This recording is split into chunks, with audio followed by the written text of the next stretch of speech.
Hello mga mamshi ng tahanan, samahan niyo ako ngayon. Nandito ako ngayon sa park ng orange tree. Ang park dito ay maraming puno po ng orange na nilaglagan na lang. Kaya dadampot na naman kami ng orange na naman. Kaya napakagandang probinsya ito dahil ang park nila ay mga prutas. Yung una kong binidyo ay ang apple, tapos lemon na yellow. Ngayon ay ang orange na naman. Kaya watch my video until the end dahil marami kayo makikita sa napakagandang lugar na pinuntahan ko. Dahil ang mga tanim ng park nila ay mga prutas, naglalaglagan na lang. Tara na mga sinang tahanan, samahan niyo ako ngayon. Oh my gosh, Sarah.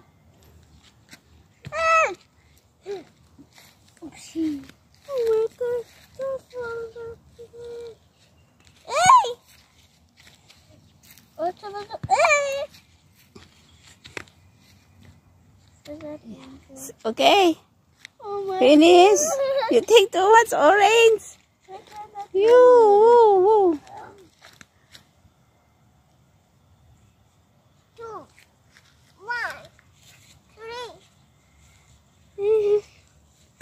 Oh my gosh, you fall down. Ah!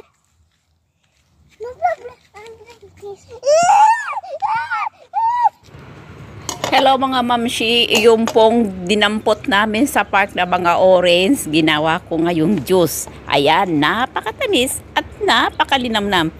Ayan na, ang inyong manay, i-press-press na natin itong orange na ito. Parang matry-try na natin ang sarap ng mga dinadampot lang sa park ng mga orange. Ayan, nakikita nyo naman, ayan, ang inyong manay. Pagtsatsagaan ko to dahil free na, dinadampot lang, hindi na bibilhin.